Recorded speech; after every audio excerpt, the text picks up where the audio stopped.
cette émission d'intérêt public, au cours de laquelle Joël Monzé, docteur en neurosciences, et moi-même, Martine Laval, nous échangerons et discuterons avec nos invités sur des sujets qui nous interpellent, question de faire tourner le vent, de simplement s'inspirer, de penser globalement et d'agir localement.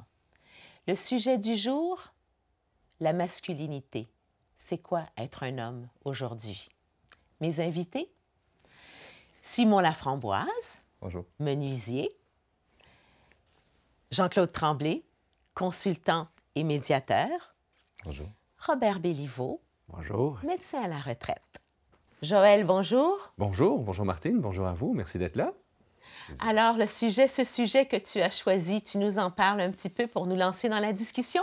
Oui, avec plaisir. Mais comme je l'avais annoncé dans la précédente émission, on allait partir sur un duo d'émissions un peu plus délicates, des sujets plus délicats. C'est quoi être une femme aujourd'hui, ce qu'on a vu la semaine dernière. Et aujourd'hui, on va essayer de se poser la question, c'est quoi être un homme aujourd'hui? On s'entend que quand on regarde le journal télévisé, on entend souvent tous les échos des MeToo avec des hommes qui ont abusé malheureusement de leur supériorité pour forcer des actes sexuels. On entend parler aussi beaucoup de violences conjugales. Quand on allume la télévision, on voit aussi des guerres à tort et à travers qui sont menées généralement par des hommes. Et la question, c'est, est-ce que nécessairement être un homme, ça sous-entend la violence? De quelle manière est-ce qu'on peut être un homme? De quelle manière est-ce qu'on peut utiliser notre masculinité, mais en même temps s'accomplir en tant que personne à part entière? Est-ce qu'on peut être un homme qui se définit comme un homme sans nécessairement être dans une relation de pouvoir vis-à-vis de la femme, vis-à-vis de nos conjoints, vis-à-vis de nos filles? Donc, c'est un petit peu tout ça que j'avais envie d'aborder avec vous aujourd'hui, parce que je crois que les gens, surtout nos jeunes, ont besoin de repères. Et on ne met pas toujours en valeur les repères d'une masculinité qui est bien assumée dans ses émotions, dans une ouverture de cœur et dans la capacité justement de faire une différence dans la vie des uns et des autres. En tant que femme entourée d'hommes, depuis plusieurs années, quelque chose me préoccupe beaucoup, mis à part un certain côté négatif qui remonte beaucoup présentement. J'ai l'impression que les hommes marchent sur des œufs, qu'ils doivent mettre des gants blancs dans quelques situations qui se passent.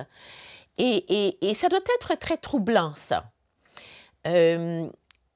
Tous les hommes, évidemment, ne sont pas violents. C'est ce qui ressort le plus parce que c'est vraiment très dérangeant, tout ça, dans une société. Mais au-delà de ça, simplement être un homme, j'ai l'impression qu'on a perdu nos repères, on ne sait plus où on s'en va. On a trop soulevé de choses. Je vous lance ça. Qui attrape au bon? On a soulevé effectivement beaucoup de choses. On a vu beaucoup de choses. Tout ce que tu viens de dire, Martine, ça contribue à la confusion, voire l'insécurité dans lesquelles beaucoup d'hommes, pas tous les hommes, mais sont plongés. Puis une pensée spéciale, Joël l'a dit en ouverture, mais par exemple aux enfants qui sont là-dedans, les garçons, comment ils voient ça, et les filles, comment ils voient la masculinité. Donc, c'est des questions qui sont importantes. Je pense pas qu'il y a, pour ma part, je me lance là, mais je ne pense pas qu'il y a une réponse. Je pense qu'il y a plusieurs réponses. Je pense qu'il faut d'abord être conscient du monde dans lequel on vit. Puis à partir du moment où on est conscient un peu de notre réalité, mais de celle des autres, je pense qu'on peut progresser et avoir un dialogue. Voilà ce que je dirais en ouverture. Oui, Simon? Moi, je dirais, c'est sûr qu'il y a des moments, effectivement, qu'on est peut-être moins... On doit poser plus de questions, puis tout ça, mais des fois, c'est pas négatif non plus. Je pense que tous les scandales qui sont venus, s'ils sont médiatisés, puis si on en parle, il y a une raison à ça. Tout va aussi vers le respect. Mais il faut toujours garder, je pense, le respect autant mutuel de la femme que de l'homme. Il faut, je pense, qu'on continue à se faire confiance, puis quelqu'un qui est respectueux, bien, il faut qu'il se fasse confiance. Oui.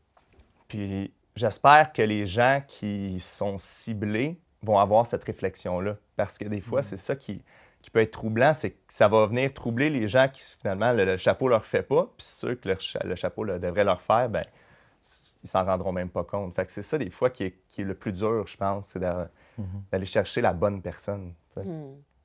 Mais Ouais.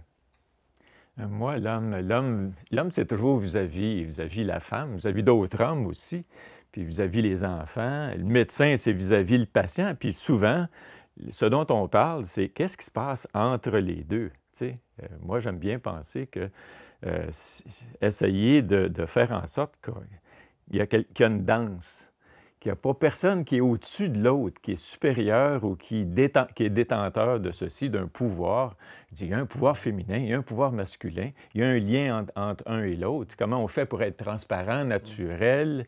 Comment on fait pour s'apprendre, pour apprendre le langage de la femme, le langage de la sensibilité? Et le langage de la masculinité aussi. Et pas dire on devient des femmes. Un homme, c'est un homme, puis une femme, c'est une femme. Puis tous les deux sont précieux, puis importants, puis essentiels. Puis essentiels l'un pour l'autre pour apprendre le langage du cœur pour les hommes, puis le langage du pouvoir aussi chez certaines femmes. Tu sais, moi, juste avec les événements qui arrivent là, depuis quelques années, je suis plus en contact avec ma colère. Une colère qui n'est pas juste l'apanage des hommes. Les femmes aussi ont le droit d'être en colère, mais on est plus familier, puis je dirais l'homme a plus accès à sa colère en cas d'impuissance, par exemple. Alors, je regarde, moi, ma conjointe a plus tendance à être dans les larmes, dans les pleurs. Puis c'est pas un défaut, là, c'est juste reconnaître qu'on a... Puis moi, on n'a pas à réprimer cette énergie-là, des fois, qui est la nôtre.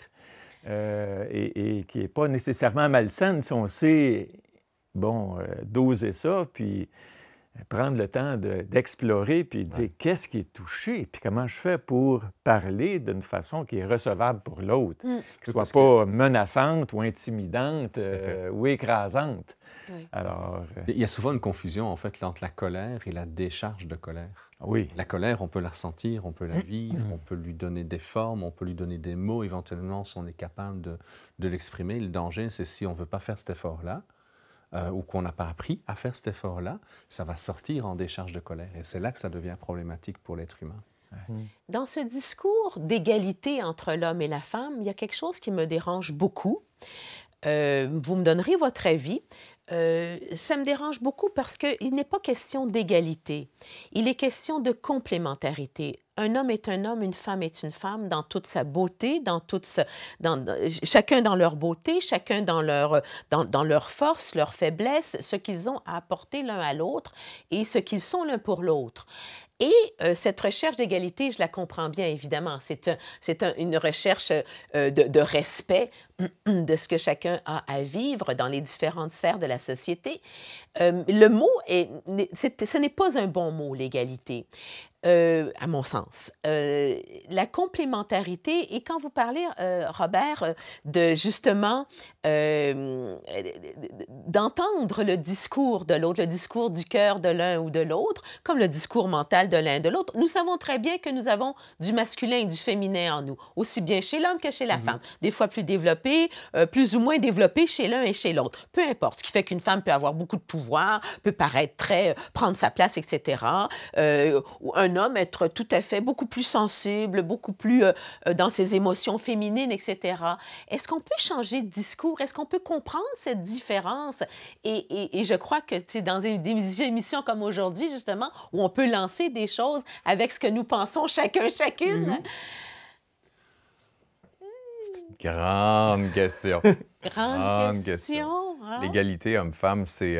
mais je comprends ce que tu dis, Martine, que tu remets en question un peu le terme. Le terme, oui, je le comprends. Je pense que cette quête. Je pense qu'on est tellement programmé, puis je pense que pour mieux comprendre le présent, puis surtout où est-ce qu'on veut aller, il faut regarder aussi le passé. Puis souvent, on néglige le passé, puis on néglige l'histoire. Donc, aujourd'hui, tout le monde a une opinion instantanée. On sait que ça va très, très vite. Et c'est triste parfois, puis c'est même tragique parce que beaucoup de gens n'ont pas de recul. Donc, je pense qu'il importe de regarder d'où on part et comment ça a commencé. Est-ce que, par exemple, il y a eu des inéquités ou des inégalités? La réponse est oui, c'est clair. Il faut les regarder, puis il faut regarder justement le modèle patriarcal ou le modèle matriarcal. d'où il part pour mieux comprendre. Donc, par exemple, dans les tribus hébraïques des années, c'est de là que ça part. Donc, maintenant qu'on fait tout ça puis qu'on arrive aujourd'hui, on ne peut pas juste prendre position, je pense. Je pense pas que c'est responsable, en tout cas, de le faire, ni juste de dire, bien, moi, je me positionne égalité homme-femme. Je pense qu'il y a une complémentarité. Je pense qu'il y a une profondeur à aller chercher. Il y a un respect de l'autre, mais il y a un respect du passé aussi. Fait que moi, je pense que c'est très important de regarder ça. Il faut regarder où on veut aller, notre philosophie par rapport à ça, par rapport à l'être humain. En tout cas, en ce qui me concerne, le dénominateur commun, puis j'en ai parlé avec beaucoup de féministes, dont une amie qui nous a quittés, qui est Jeanne Maranda, qui est une grande féministe que vous connaissez, mon amie de 92 ans. Et puis, on était plutôt d'accord là-dessus, sur le fait que le dénominateur commun, c'est l'être humain. Pas la femme ni l'homme. Puis à partir du moment où on part sur un pied d'égalité, là, on peut regarder les particularités qui nous animent en tant qu'homme et en tant que femme et les honorer, un peu comme tu disais tantôt. Alors, dans toutes ces subtilités, on prend une petite pause, on y réfléchit.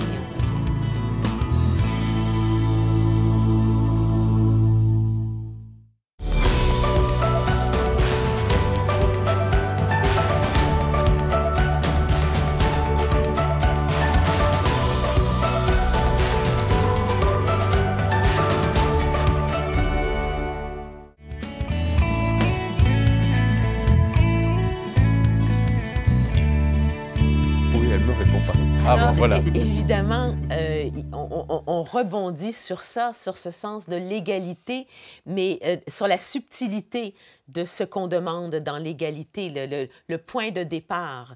Simon, toi, qu'est-ce que tu en penserais de tout ça? Bien, je pense que comme dans toutes les situations, l'écoute puis le respect de l'autre devrait toujours être la priorité. Que ce soit un homme ou une femme, tout le monde devrait avoir son mot à dire, puis l'autre personne devrait l'écouter, l'assimiler, puis tout ça dans le respect. Je pense que c'est ça qui manque le plus dans notre société en général, c'est l'écoute. On a notre petite idée, puis tout ça, puis quand on parlait tantôt de les commentaires qui sont dits rapidement, des fois, je pense que ça serait un petit peu mieux de prendre un petit 2-3 secondes de plus, puis de dire, est-ce que ça vaut vraiment la peine? Tu sais, c'est facile, des fois, derrière nos écrans, écrire quelque chose, mais est-ce que tu serais capable de le dire à la personne en pleine face?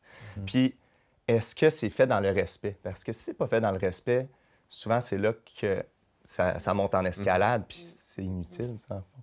Fait que je pense que que ce soit justement dans notre couple, peu importe les sphères de la société, c'est vraiment d'écouter la personne et le respect. Puis je pense qu'une fois qu'on revient, tu sais, dans le fond, je comprends ton point de vue quand tu disais que le mot égalité, tu l'aimes un petit peu moins, mais dans le fond, moi, je l'utiliserais dans on est égal à avoir notre droit de parole. Ah, dans ce sens-là, oui. Fait que ce soit un homme, une femme, peu importe la religion, je pense que tout le monde a besoin d'être capable de parler sur un niveau, le même pied d'égalité. De parler et d'être écouté. Oui, exactement. Sans que l'on juge ce qui vient d'être dit, mais que ce soit simplement absorbé, respecté, entendu. Puis même si on n'est pas d'accord, bon, ben OK, on n'est pas d'accord. Mais c'est ça quand même. Je pense que c'est ce qui fait les plus grandes discussions. Tu sais, à une certaine époque, j'ai fait un cours de guide d'aventure en Gaspésie. Puis, à un moment donné, je parlais avec celui qui faisait le recrutement, dans le fond, pour tous les élèves qui allaient faire partie du cours. Puis, j'ai demandé, qu'est-ce que tu cherches quand que tu recrutes le groupe pour la saison, pour l'année qui va suivre? Parce qu'on était quand même 18 ou 19 personnes à partager la même bulle pendant un an. Autant garçons que filles. Fait que je dis, qu'est-ce que tu cherches? Est-ce que tu veux avoir le même nombre de garçons, de filles ou des choses comme ça? Puis, il essayait, mais il dit, je regarde les compétences. Il dit, au départ, je regarde pour avoir du monde de toutes les sphères différentes, pour qu'on ait un échange aussi qui est différent, tu sais, qui est complète. Si tu vas toujours chercher du monde qui est toute la même sphère, bien, c'est ce que tu vas créer, mais en fait, tu veux avoir le plus de sphères différentes pour avoir, comme tu as dit. Exactement, un partage, puis c'est bien d'avoir des gens qui n'ont pas la même avis que toi, pour te confronter, puis tu vas évoluer là-dedans. Et des hommes et des femmes. Hommes comme femmes. Tout à fait. Mais vous n'avez pas l'impression parfois que quand on discute justement avec nos compagnes, elles voudraient qu'on parle plus facilement de nos émotions, mais c'est comme si, parle de tes émotions, mais comme j'ai envie de les entendre. Donc c'est comme s'il y a un double enjeu, c'est qu'il y a une attente qui est là, et quand tu parlais de respect, c'est que elle a besoin de se ressentir dans nos émotions aussi, mais qu'elle pourrait nous coincer éventuellement. Vous avez vécu des choses pareilles? Moi, écoute, quand on parle d'égalité, d'inégalité, je pense qu'il faut, quand on est en lien, en relation intime, j'entends, là, tu sais, quand on est en relation intime, il faut toucher à nos peurs aussi. Hein? On a peur. On a peur que ça ne marche pas, on a peur, on a peur. On est des êtres, on connecte avec notre vulnérabilité, notre fragilité aussi, l'un comme l'autre. Et puis, on n'a pas nécessairement le même degré de peur. Puis l'idée, c'est d'être moins dans la peur. Moins dans la peur, comment on fait pour créer des conditions pour que chacun puisse exprimer son essence, sa nature, et puis savoir qu'il va être accueilli. Savoir que l'autre, en tout cas, qu'il y ait un engagement au départ, qui n'est pas celui de toujours s'entendre, mais de toujours au moins s'écouter. S'écouter et puis de se donner un espace. Et puis de savoir qu'on va être accueilli dans ce qu'on va transmettre. Puis s'écouter sans toujours avoir à répliquer. Ouais. Oui. Hein? Ouais. Mais par définition, si on Et s'écoute, ça, on ne devrait pas là, répliquer. moi, je n'étais pas Oui, bon mais- là-dedans. Tu sais, c'est comme... moi, Malheureusement. je suis un docteur. Hein? Un docteur, là, c'est un problem solver. Ça fait que quand ma conjointe, elle m'arrivait avec une situation où elle avait quelque chose à partager, bien, je me projetais d'emblée dans mon rôle de docteur, tu sais. Et puis quand on s'est rencontrés, j'avais 40 ans, pas loin, puis elle était 37, 38. Alors, on avait déjà des habitudes. On joue des rôles. On apprend des choses. Puis on apprend à prendre en charge les problèmes des autres. Puis à un moment donné, ma conjointe, elle m'a dit, « Robert, j'ai pas besoin de tes conseils. J'ai besoin que tu J'ai besoin de ton m'écoutes. écoute. » Mon Dieu, que ça m'a aidé.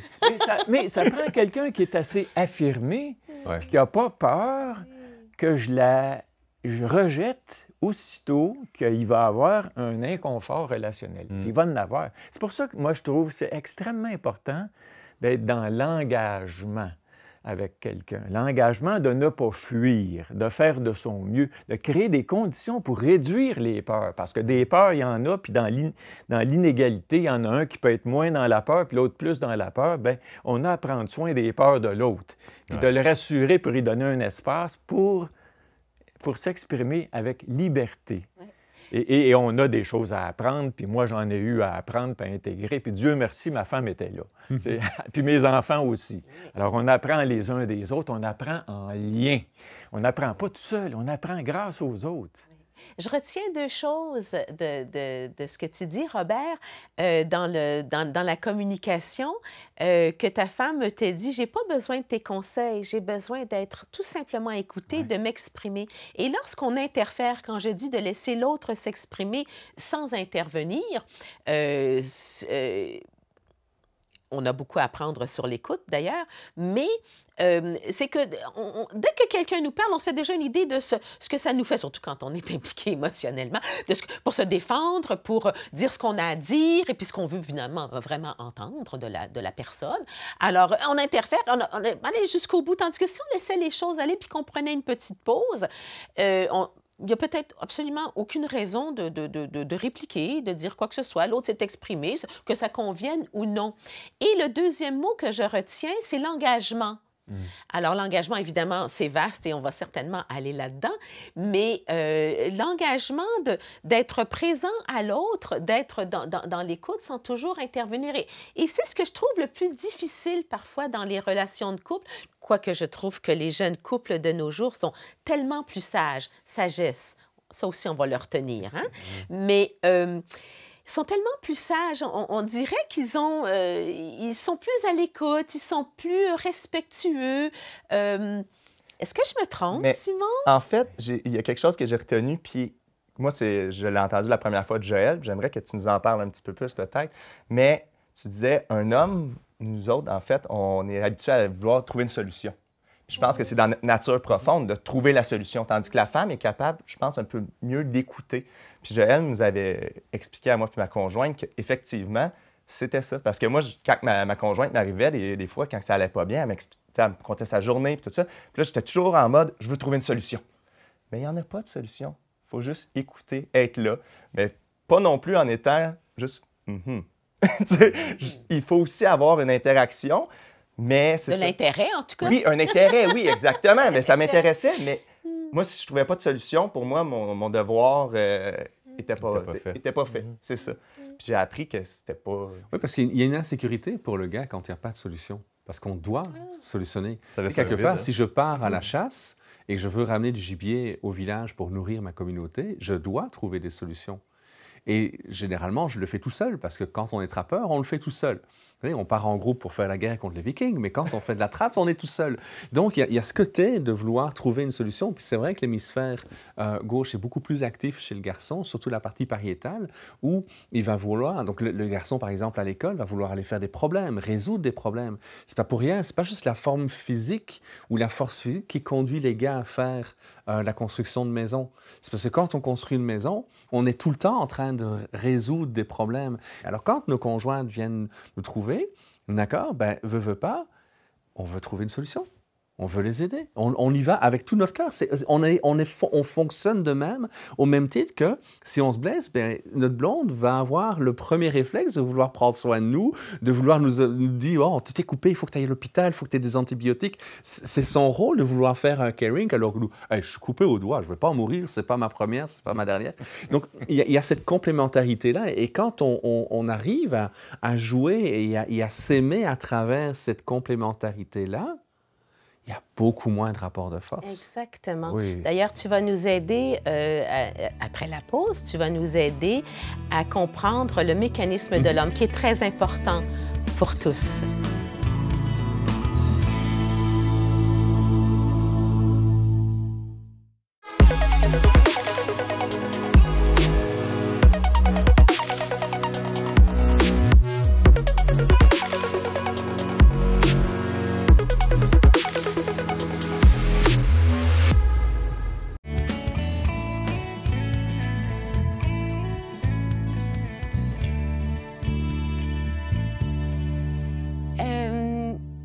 Il y a une chose qu'on a apprise grâce à toi, Joël, qui a été extrêmement importante quand on se retrouve entre femmes. On dit « Ah oui! » Maintenant qu'on va se retrouver entre hommes, je vais sortir mon côté masculin, on va aller explorer le cerveau de l'homme. Qu'est-ce que le cerveau a dans la tête? Titre du livre de Joël. Mais qu'est-ce que le cerveau a dans la tête d'un homme par rapport à la différence avec la femme? Comment ça fonctionne? Ça va expliquer beaucoup de choses. En fait, ce qu'il y a, c'est que souvent, on va dire que la charge mentale chez les femmes est beaucoup plus importante que chez les hommes, d'accord? Et on va d'ailleurs reprocher aux hommes d'avoir un problème, en disant qu'ils ne s'impliquent pas assez. Et ce que j'aime expliquer dans la manière dont le cerveau masculin va fonctionner. Premièrement, on a pratiquement exactement le même cerveau homme-femme, mais il va y avoir des différences de circuiterie ou de sélection de circuits en fonction du taux d'hormones que l'on a à l'intérieur du cerveau. Donc, les gens qui ont un peu plus de testostérone vont avoir des comportements un peu plus masculins, des gens qui vont avoir un peu plus de prolactine ou d'œstrogène et autres hormones féminines vont sélectionner des circuits peut-être un peu plus empathiques et un peu plus résonance émotionnelle et ainsi de suite. Bref, mais ce qui est intéressant, c'est que, par exemple, quand le gars, il veut aller à l'étage pour se chercher quelque chose, il monte à l'étage pour se chercher quelque chose. Il n'a pas un déficit d'attention, même s'il passe à côté, en fait, du panier de linge. Oui, il sait qu'il est là, mais dans son objectif, c'est « je vais chercher ce que j'ai besoin ». Un livre, une chemise, n'importe quoi. Je fais ce que j'ai à faire. Techniquement, en fait, c'est ce qu'on devrait faire à la chasse. On fait ce qu'on a à faire, même s'il y a un paquet d'éléments, en fait, à faire. Alors, l'image que je prends beaucoup quand je suis en thérapie avec des gars ou avec des couples, c'est qu'on fonctionne en tiroir. L'homme, il ouvre un tiroir, il ferme le tiroir. Il ouvre un tiroir, il ferme le tiroir. Il ouvre un tiroir, il ferme le tiroir. Alors que les dames ont tendance à fonctionner comme un coffre dans lequel il y a un paquet de choses. Et c'est ce fonctionnement-là qui est complémentaire de nouveau et qu'il faut potentialiser au maximum. Ça ne veut pas dire qu'il n'y a pas des femmes qui peuvent fonctionner en tiroir. Elles ont juste peut-être un peu plus de testostérone que leurs congénères. Et ça ne veut pas dire que les hommes ne peuvent pas travailler plus en sac parce qu'ils ont juste un petit peu plus d'hormones dites féminines. C'est que la femme a une vision peut-être plus globale, alors que l'homme a une vision beaucoup plus visée, comment? Souvent, le monde dit cartésien. C'est cartésien, Ben, oui, je ne sais oui. pas si c'est vraiment le bon terme, mais tu sais... Vous vous reconnaissez c'est là-dedans, vos tiroirs?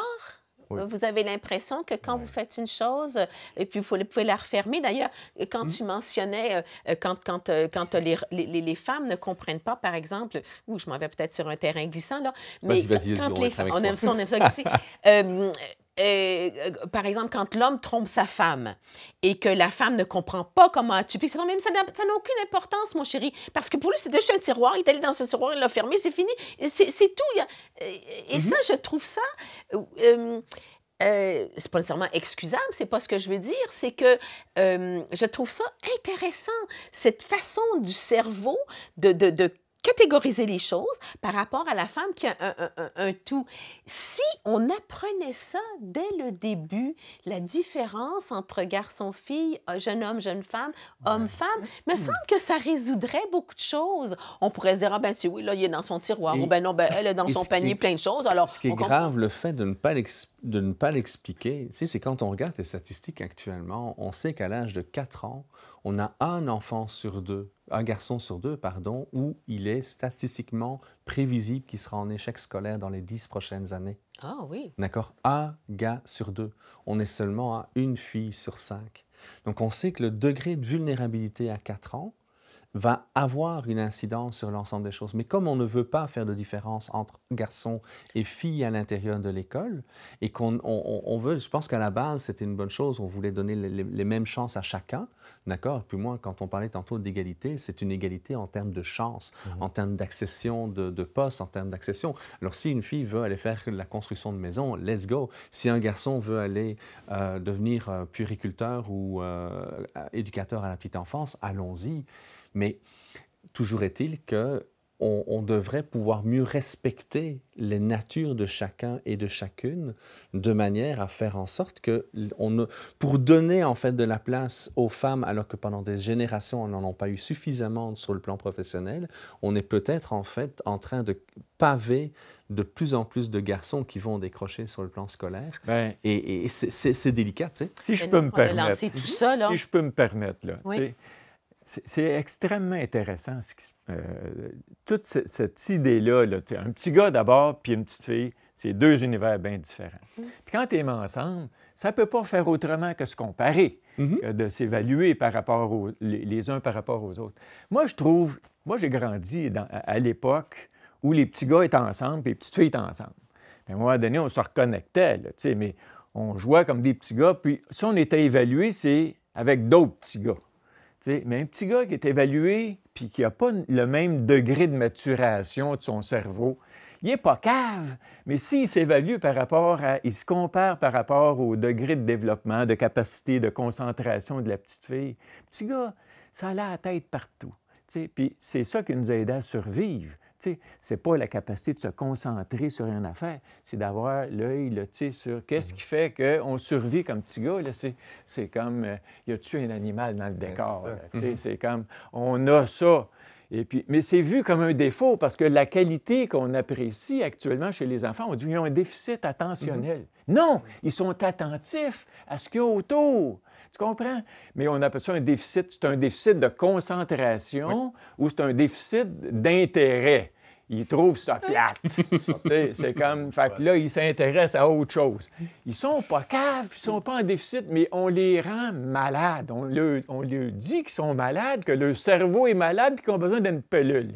Oui, parce que Si on les remettait ensemble, les petits gars ensemble, ils seraient tous normaux. Hein? C'est-à-dire... C'est intéressant ce que tu dis là, parce que hier, je suis allé faire de l'escalade avec des amis. Puis, dans le fond, mes amis ont 3 filles, puis moi, j'en ai une, puis j'ai mon petit gars qui était là. Donc, il y avait 4 petites filles, puis un petit gars. Puis là, c'est lui qui se retrouvait d'une certaine manière dans son élément, mais on a eu du plaisir toute la journée à faire de l'escalade. Mais je pense que c'est ça, il faut aussi le mettre en valeur. Tu sais, le petit garçon, justement, si on le compare avec des notes académiques ou s'asseoir puis rester attentif, c'est vrai que là, il se sent peut-être pas bon. Mais là, quand il s'est ramassé dans le bois à faire de l'escalade avec tous les autres enfants, bien là, il se sentait bon, il était content. Tu sais. Fait que c'est ça aussi, je pense qu'il faut faire attention de toujours ramener le balancier, tu sais, pour justement qu'on crée l'estime de soi de tous et chacun. Tu sais. Puis ça peut se faire même dans le rapport de la femme face à l'homme dans les écoles. Tu sais, que moi, j'ai fait ma maternelle et le début de mon primaire, ma première année primaire dans une école mixte, puis je suis allé dans une école de gars. Ah, cool, j'aimais ça. Oui. Et c'était vraiment... Pourtant, on avait des enseignantes, mais les enseignantes, elles étaient avec des gars. Ah ouais? Et puis, c'est la mode dans les années 70, les séparations gars-filles, ça ne marche plus sur le plan social, donc on remet tout le monde. Et c'était phénoménal, j'observais les enseignantes. Donc, il y avait des enseignantes qui avaient toute leur carrière travaillé avec des petits garçons et qui restaient, pour nous, sécurisantes, adéquates, et on se sentait super mal avec les enseignantes qui avaient passé leur carrière uniquement à enseigner chez les petites filles. Donc, ce n'est pas une question juste d'être un homme ou une femme, c'est de savoir comment fonctionne l'autre. Donc, les enseignantes qui savaient comment fonctionnaient les petits gars, pour nous, c'était rassurant. Peut-être que pour une fille, ça ne l'était pas, mais pour nous, ça l'était, puis c'est vraiment marquant. Ben oui. Puis je pense que c'est important de voir qu'on est dans un dogme actuellement, qu'il faut que les petits gars et les petites filles vivent ensemble.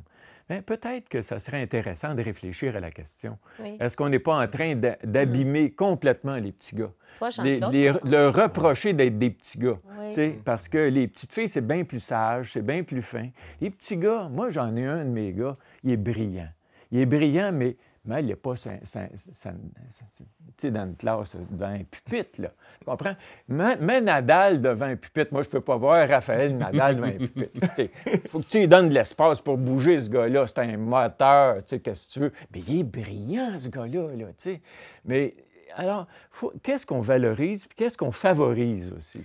Je pense que c'est extrêmement important de réaliser qu'il y a une réflexion à faire autour de ça, parce qu'on est en train d'abîmer les petits gars. Oui, et ça ne veut pas dire qu'il n'y a de pas leur de petits reprocher d'être des petits gars. qui n'aimerait pas d'être plus dans un secteur un peu plus féminin. Tu sais, c'est qu'il faut une ouverture à tout le monde. C'est pour ça ce que tu disais tout à l'heure, l'être humain, remettre l'être humain au cœur de nos préoccupations. Oui. Mais en tant que parent, je pense que c'est ça aussi, il faut faire attention. Tu sais, j'ai jamais empêché mon garçon de jouer avec des poupées, puis j'ai jamais empêché ma fille de jouer avec des autos. C'est toujours... C'est ça, égalité des chances. Exact. Vous Ouvrir faites les voies le plus grand possible. Je pense que c'est notre rôle en tant que parent. Puis à partir de là, mais l'école aussi fait partie de l'éducation de nos enfants. Mais je pense que c'est ça. Il faudrait arrêter de vouloir cadrer en entonnoir, puis ouvrir à l'inverse le plus d'horizons possible. Est-ce qu'il serait temps de remettre chacun dans son milieu pour un meilleur épanouissement et leur permettre de se rencontrer sur des plateformes? Par exemple, prenons l'école, les garçons d'un côté, les filles de l'autre, et à la récréation, tout le monde se retrouve ensemble pour partager. On va réfléchir à ça.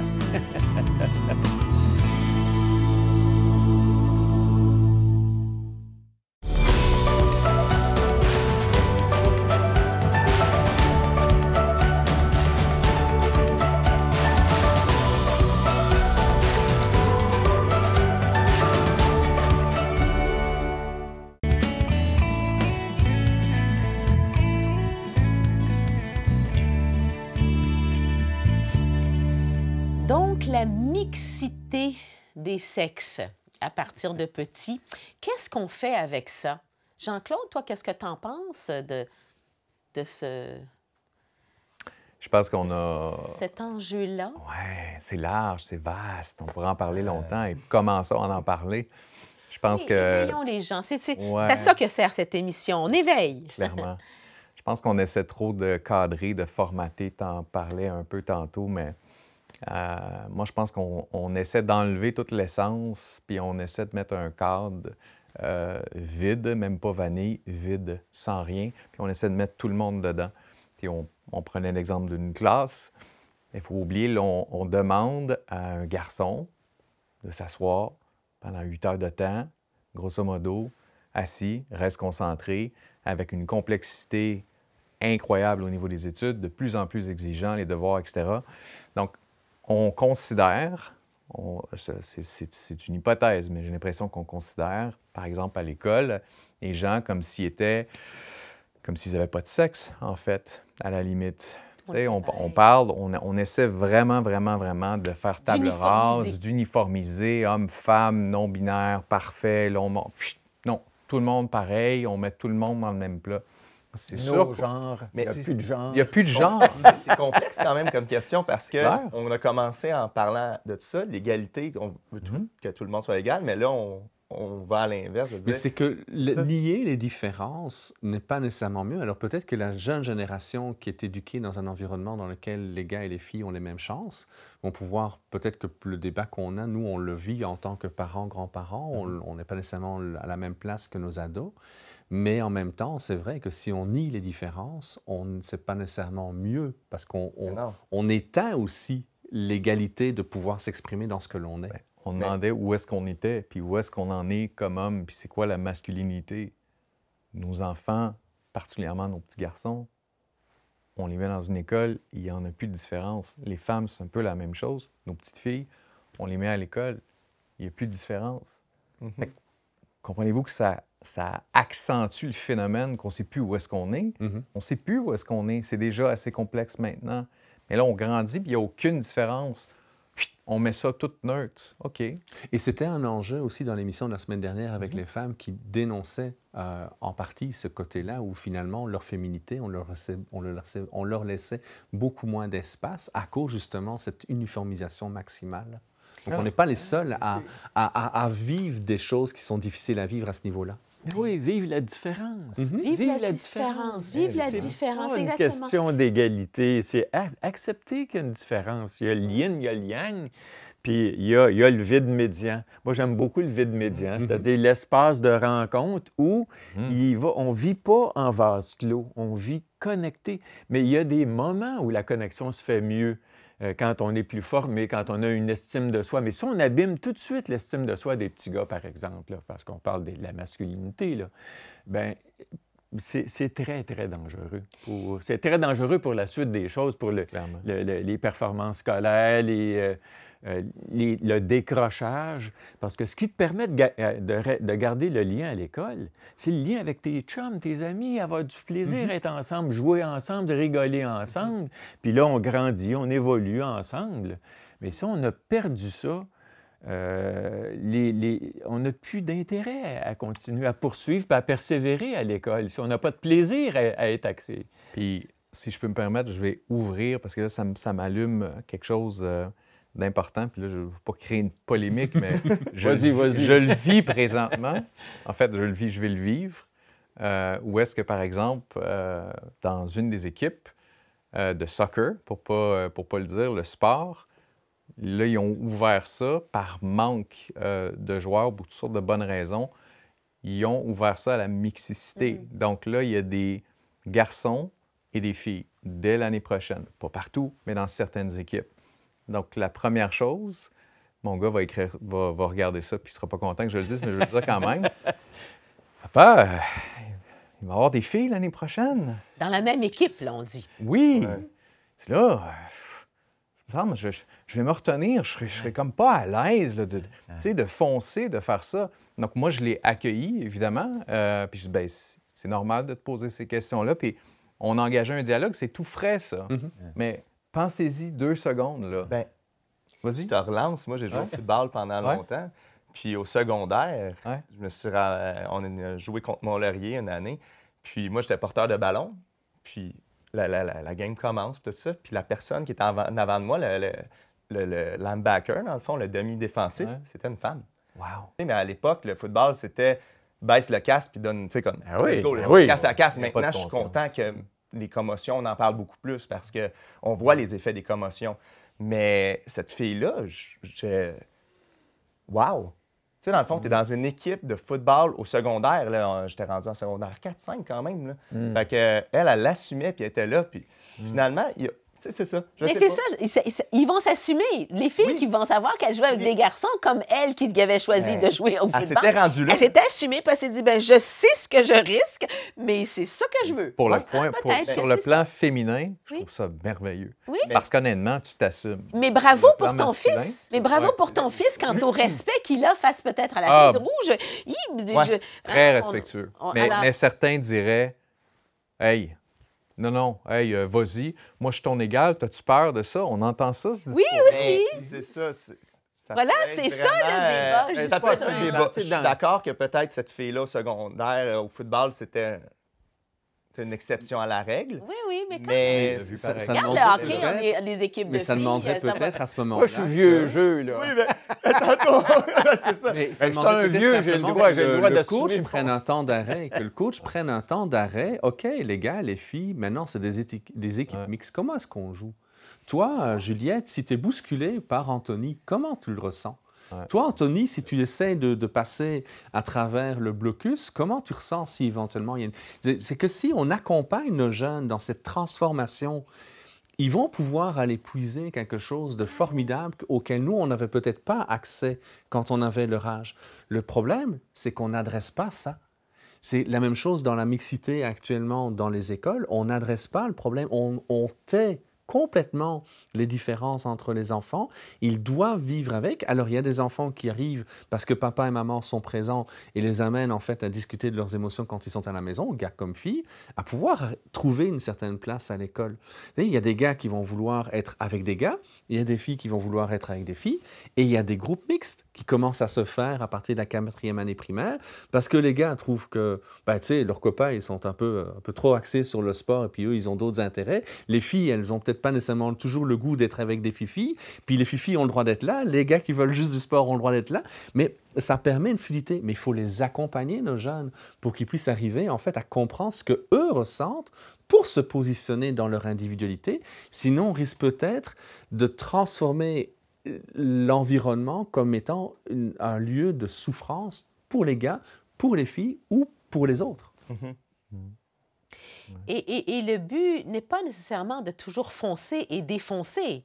Le but est de jouer une partie digne de ce nom. Mhm. Et il me semble que ce serait très bien qu'il soit bien guidé là-dedans. Parce que c'est sûr qu'il y a des coachs qui vont dire, ben là, tu veux jouer, t'es une fille, tu veux jouer à ce sport-là, ben tu vas goûter à ce que c'est, etc. Non. Attends. Comment est-ce qu'on peut partager nos forces, etc., pour mieux jouer ensemble? Est-ce que ça doit toujours être un rapport de force? Mais ça Je suis peut même- d'accord. Ah, mais... Mais il faut faire attention à pas non plus toujours. Est-ce qu'on est rendu à changer, mettons, le règlement? Mais ça va Mettons, pour dépendre le de quoi. soccer, c'est ça, c'est de savoir, comme tu disais, est-ce qu'on laisse le même règlement, tout reste pareil, puis la Oui, mais quand on... sélection naturelle va se faire, ou pour on reste juste dans le sport, là, ça dépend, il y a Oui, d'autres bien sûr. moments que c'est différent. Mais si c'est ça, à un moment donné, on tombe dans peut-être qu'est-ce qu'on veut, d'arrêter de voir le genre, la personne, où on regarde juste les compétences. Oui, mais on peut peut-être revoir le sport d'une meilleure façon parce que les sports sont devenus très violents. Ce sont beaucoup des rapports de force. Et peut-être que le fait qu'il y ait des filles là-dedans, ça n'empêche pas le jeu, mais il y a des règles dans un jeu, il y a des façons d'être, etc. Puis pas parce que tu es une fille ou un garçon qu'on va laisser, qu'on va jouer moins intensément, mais on va jouer peut-être plus respectueusement dans les règles et non pas, tu sais, moi, de faire une jambette parce que, ou plaque-le contre la bande parce que, ben, lui, compte des buts, plaque-le, ou ben, Est-ce je que fais le ça, moi, sport avec mes est rendu petits-enfants. violent ou c'est la société qui est rendue trop protectrice? Mais Non, je c'est pense la qu'il y a des société, sports je crois, qui qui a sont envie de violents. violence. On a de la misère avec la virilité. Moi, ce que je Ouais, vois là, c'est mais ça. on a de Parce la que- misère. Des fois, je pense Clairement. qu'il faut laisser aussi le petit gars être le petit gars. Puis, tu sais, il faut faire arrêter de... Je pense que dans la vie, il faut qu'on tombe pour se relever. Oui. Puis, il faut laisser les gens se faire mal Oui. pour savoir est où la limite, puis la trouver, notre limite. Ouais. Fait que c'est ça, des fois, je pense qu'il faut faire attention aussi à pas trop aseptiser tout. Ben là, Robert, là, vous venez de lancer quelque chose sur la virilité, là.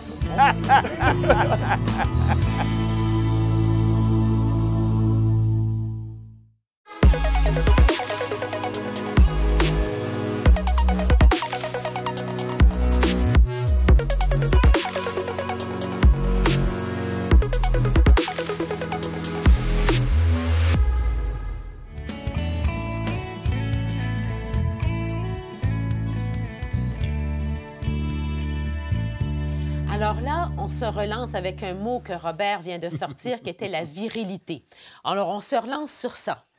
La virilité. Bien, c'est-à-dire qu'à un moment donné, on a le besoin de se retrouver entre gars. aussi. Oui. Il y a des moments, il y a des activités qui sont propices à se rencontrer, à se coltailler, à se mesurer. Oui, tout comme nous d'ailleurs. Oui, puis c'est sain, c'est correct. Il faut qu'il y ait... Puis on avait à une certaine époque les tavernes. Il y avait de la psychothérapie de groupe qui se faisait en gars à ce moment-là. Non, mais Les c'est vrai. tavernes. C'était des lieux de gars, c'était des... bon, il y a la chasse encore. Bon, il y a Les des clubs femmes de qui vont à la gentlemen chasse, aussi. oui, mais je pense qu'on a besoin d'avoir des lieux où on se parle entre gars, dans un langage de gars. Et puis qu'on n'est pas gêné. Quand il y a de l'apparition d'une femme, tout de suite, ça change. Je ne dis pas que c'est mal, là. Je dis il faut apprendre à se parler autrement. Mais moi, est-ce que, des fois, je Edgar, vais c'est-tu être mononcle à ce moment-là? Est-ce qu'on a besoin, en tant que gars, d'avoir des lieux où on est des mononcles? Dans le sens péjoratif de faire des blagues salaces. Je partais en moto avec mes gars, là. On était contents le soir de se retrouver entre gars. On rigolait, là. Mais ça, c'est normal, je crois, vraiment, que les gars soient entre eux, que les filles, tu sais, les soirées de filles, etc., où chacun est dans son langage et puis dans ses préoccupations. Ben, définitivement, tu parles des endroits de gars. Tu sais, nous autres, sur un chantier, veut pas, on est juste des gars en général. C'est vrai que si une femme arrive, c'est pas la même chose. Non, c'est correct parce qu'il y a un respect à avoir, mais il y a des choses, je pense, effectivement, que... Ouais, c'est le fun d'être un gars. Mais c'est pas vrai qu'il y a... C'est ça, il faut juste faire attention. Moi, je me rappelle la génération de mon grand-père qui disait « Un homme, ça pleure pas ». Moi, mon grand-père, combien de fois je me suis fait dire ça quand on était jeune, mais... Il y avait ses outils dans la cave, tout ça, puis c'était la caverne d'Ali Baba. Là. On allait là, puis on avait le droit au marteau, puis tout ça, puis il nous disait « Je veux pas que vous vinciez jouer avec la scie. » Ça, c'était son patois. Mais on le savait. Puis on jouait, mais combien de fois qu'on s'est tapé ses doigts, moi, mon cousin, mon frère, tout ça. Puis là, il nous disait « Un homme, ça pleure pas. » Ça, par exemple, je suis pas d'accord. J'inculque à mon garçon qu'on a le droit de pleurer. Ben oui. Mais je suis d'accord, par exemple, qu'il y a des moments, des fois, que c'est peut-être plus facile entre hommes de se parler de des choses que peut-être que s'il y avait une femme, on ne s'ouvrirait pas autant. Ouais. Parce que je ne crois pas que l'homme soit sans sensibilité, absolument pas. La sensibilité de l'homme est extrêmement importante et c'est très réconfortant d'ailleurs, comparé à nos éducations d'autrefois où un homme ne pleure pas. Je trouve qu'il est très réconfortant pour un petit garçon, un ado, un jeune homme, un homme, une personne plus âgée, de savoir qu'on peut se laisser aller à nos émotions et que les larmes ne sont pas l'apanage des femmes, nécessairement. Mais est-ce qu'il y a encore des petites résistances sur ça? Mais je crois que ça, c'est une belle évolution aussi, parce que de toute façon, nous sommes des êtres humains. Alors, tout le monde a un cœur, tout le monde a des sentiments et je crois qu'il est important de se laisser aller là-dedans. Mais encore faut-il que les hommes ou les garçons, les adolescents aient des modèles. Moi, je me souviens, au début de ma trentaine, la première fois que je me posais la question, c'est quoi être un homme? Et, je savais c'était quoi un enfant, je savais c'était quoi être un ado, je savais c'est quoi être un jeune adulte, quelqu'un qui fonce pour travailler, et ainsi de suite. Mais c'est quoi être un homme? Et je me souviendrai toujours, à un moment donné, je m'amuse à zapper les différentes émissions qui sont à la télévision. Puis de manière très caricaturale, on avait des super-héros à la Rambo qui tuent 200 personnes à la minute, ou on avait des ratés qui sont alcooliques au possible. Ce qui fait qu'elle est où la place de l'homme sensible? En bout de ligne, ce que moi, ça m'a apporté, je suis moi, et accessoirement, je suis un homme, donc je suis redéfini sur moi. Mais comme papa, j'accompagne mon garçon à sa masculinité. C'est-à-dire qu'il vient de passer dans les derniers mois du petit garçon au jeune homme et je l'ai accompagné à développer de plus en plus sa capacité à ressentir une émotion, à la nommer en relation avec les filles, éventuellement en relation avec ce qui se passe à l'école.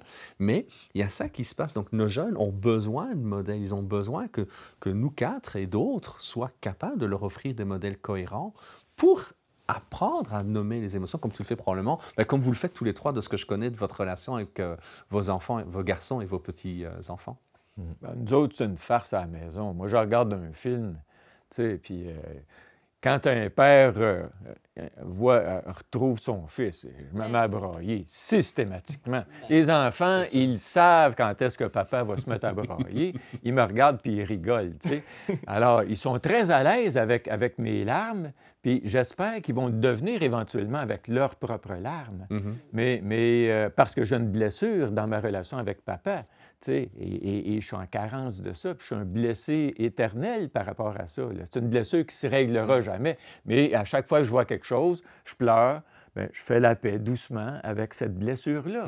Mais il faut savoir ça, qu'on a le droit d'être blessé. Puis quand il y a quelque chose de triste qui arrive, comme ce matin, il y a eu un drame hier là, qui est arrivé. Moi, je ne pouvais pas m'empêcher. J'ai téléphoné à ma femme, puis je me suis mis à pleurer. Tu sais. C'est comme... C'est affligeant. Oui. La vie peut être dure aussi.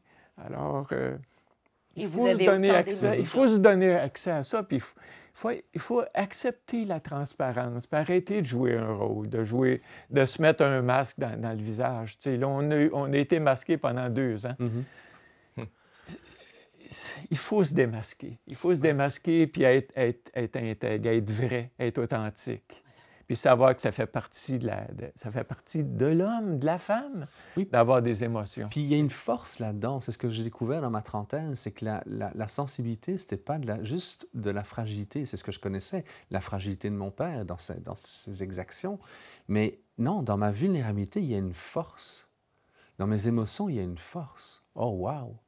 Et ça fait un changement majeur pour moi. Ouais. Plutôt de tout bloquer, de vouloir durcir ma musculature, c'est non, OK, relâche, accepte de vivre.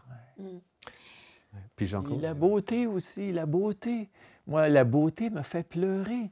Oui. J'ai été dans un cloître à un moment donné, dans une cathédrale magnifique à Montréal, c'est tout près de Palerme. Et puis, il y avait un quatuor de chanteurs du Mercantour qui se sont mis à chanter a cappella dans cet espace de beauté. Mais Écoute, je me suis mis à brailler, je me dis un moment de grâce absolue. Tu sais, c'est comme se laisser... C'est ça. il y a hein, c'est ça. tellement de choses à travers lesquelles passer sur ce sujet qui est absolument passionnant. Mais en tant que femme que je suis, j'aimerais vous demander une chose, messieurs. J'aimerais vous demander qu'est-ce que vous aimeriez dire aux femmes pour terminer comme mot de la fin. Qu'est-ce que vous aimeriez dire aux femmes en tant qu'homme quant à... Aux femmes? Aux femmes, oui. Ou à votre femme? Non, Ou, aux femmes, aux à la femmes, en féminité. général. Oui, qu'est-ce que vous aimeriez apporter pour qu'on casse des choses, on en aplanisse d'autres. Tu sais, quand je vous disais, j'ai l'impression que vous marchez sur des œufs. Qu'est-ce que vous auriez envie de dire à la femme? Bien, je crois qu'on parle souvent de l'écoute, que l'homme n'écoute pas assez la femme, mais je pense que la femme aussi devrait écouter plus les besoins de l'homme.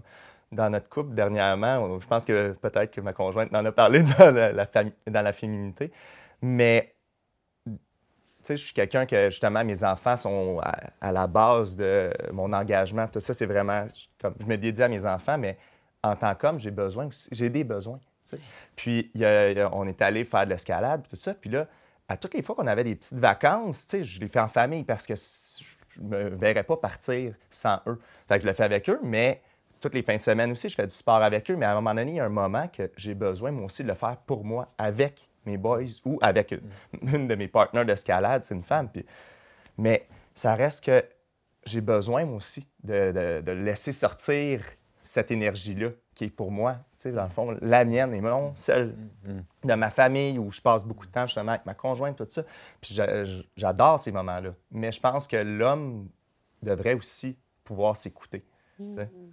Et être écouté. Et être écouté, Être écouté, exactement. c'est ce que tu dis. Oui, c'est ça. Toi, Jean-Claude? Ben moi, j'ai écrit souvent là-dessus. Je pense que tu le sais, Martine. J'ai écrit plusieurs chroniques là-dessus. J'ai écrit une lettre à ma fille alors qu'elle avait, je pense, 1 an ou 2 à l'époque. Puis c'était un hommage à toutes les femmes de ma vie. C'est des êtres d'exception. Et quand je dis et quand j'ai écrit, par exemple, ça, et qu'on m'a écrit à certains égards, « Ouais, mais là, on est capable de se défendre tout seul », puis cette espèce de discours-là, ça m'a blessé, ça m'a fait beaucoup de peine. Heureusement, c'était marginal. Mais il y en a encore qui pensent ça.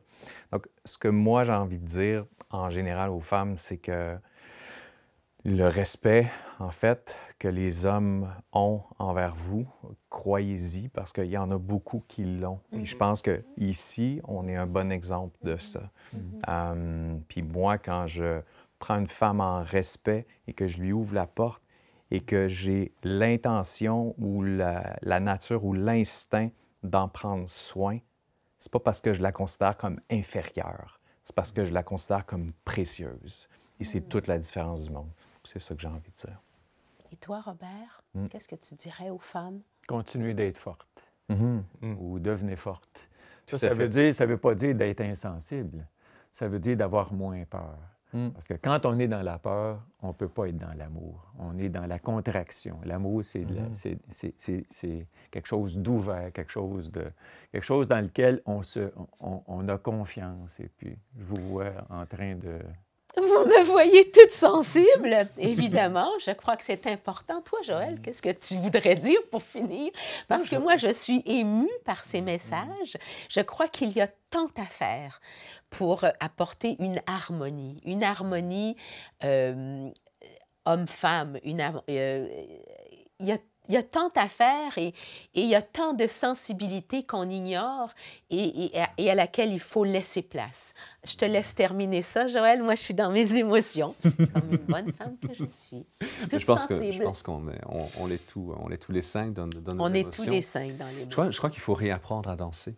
Retrouver une fluidité, retrouver quelque chose qui bouge à gauche, à droite. Il y a des moments où c'est moi qui vais soutenir ma blonde, il y a des moments où c'est ma blonde qui va me soutenir. Oui. C'est de retrouver cette harmonie-là. Je me souviendrai toujours, moi j'ai grandi dans une famille dysfonctionnelle dans laquelle il y avait énormément de violence, tant du père que de la mère. Et j'essaie de comprendre comment ne pas reproduire ce qu'ils m'ont donné en héritage. Et c'est les livres de Jacques Salomé qui ont fait une transformation pour moi dans mon adolescence, dont le premier que j'avais lu à 15 ans, c'est « Parle-moi, j'ai des choses à te dire ». Donc c'est cette danse-là, c'est de retrouver cette danse qui fait en sorte que je vais respecter l'autre individu dans toutes ses couleurs, je vais aussi me respecter dans toutes mes couleurs, et je vais regarder comment est-ce qu'on peut aller ensemble, comment est-ce qu'on peut danser ensemble.